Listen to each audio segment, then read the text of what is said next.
চাকরি ফিরিয়ে দেওয়ার দাবিতে ডিআই অফিসে তালা, উত্তাল বালুরঘাট। সুপ্রিম কোর্টের নির্দেশে চাকরি বাতিল হওয়ায় দক্ষিণ দিনাজপুর জেলার শতাধিক চাকরি হারানো শিক্ষক ও অশিক্ষক কর্মী বুধবার ডিআই সেকেন্ডারি অফিসে তালা ঝুলিয়ে বিক্ষোভ দেখান।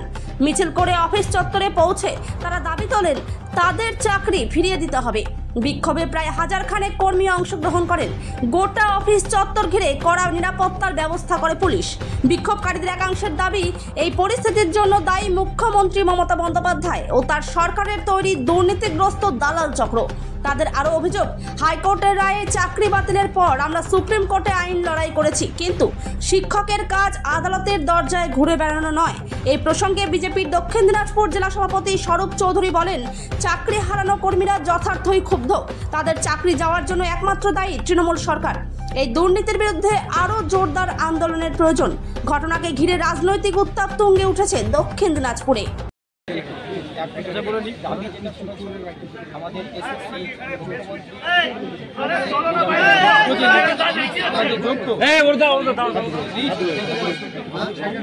দুঃখের বিষয় জানেন, আমি গোল্ড মেডেল পেয়েছি। রাজ্যপাল আমাকে গোল্ড মেডেল দিয়েছে, ফিলোসফিতে আমি গোল্ড মেডেল পেয়েছি। এই যে কয়েকদিন আগে উত্তরবঙ্গ পেপারও দিয়েছি, আমার মেডেল সমস্ত প্রমাণ আছে, আমাকে দিতে পারে। এবং আমি যে যখন গোল্ড মেডেল পেয়েছিলাম 3 বছর ধরে আমি বালুরঘাট কলেজে পড়তাম, উত্তরবঙ্গ আমি একটা চা মিষ্টির দোকানে কাজ করতাম, আমার বাবা মা লোকের বাড়িতে কাজ করতাম। সেই জায়গা থেকে আমি উঠে এসেছি। আমাদের একবেলা খাওয়া জুটতো না ঠিকঠাক, সেই পরিবার থেকে সচ্ছলতার আমি মুখ দেখেছিলাম চাকরি পেয়ে।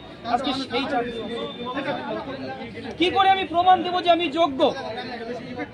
গোল্ড মেডেল পাওয়ার স্টুডেন্ট হয়েও আমাকে প্রমাণ আমি কিভাবে দিব যে আমি যোগ্য? এখন আমি ভাবতে পারছি না। আমার একটা ছোট্ট মেয়ে আছে, আমার স্ত্রী আছে, বৃদ্ধ মা আছে, বেকার ভাই আছে, আমি কি করে সংসার চালাবো আমি বুঝতে পারছি না। এত দরিদ্রতার সঙ্গে আমি সংগ্রাম করে এই জায়গায় পৌঁছলাম। এখন আবার আগের জীবনে আবার বাদাম বিক্রি করতে হবে, আবার চায়ের দোকানে কাজ করতে হবে, আমি বুঝতে পারছি না, আমি ভাবতে পারছি না। আমার নাম বিশ্বজিৎ প্রামাণিক, দক্ষিণ দিনাজপুর জেলার ভোটন রান্নার গাই।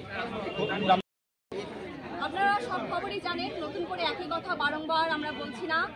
আমাদের এখানে একটাই দাবি, এবং আপনাদের মাধ্যমে সেই দাবি হয়তো ওনাদের কাছে পৌঁছে যাবে।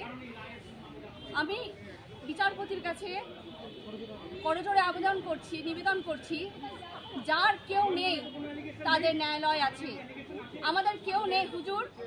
আমরা আপনার কাছে আবার পুনরায় ন্যায়ের আশায় আবার আমরা আবেদন রাখছি যে আমাদের দিকটা একটু ভেবে দেখুন। আমরা যে 19,000, তারা আমরা কেউই অযোগ্য নই, আমরা সবাই যোগ্য। 7 বছর ধরে আমরা চাকরি করছি, নিজেদের মেধা, নিজেদের পরিশ্রম, দক্ষতা দিয়ে আমরা এই চাকরিটা পেয়েছি। আমরা পুনরায় আমাদের সম্মান এই চাকরি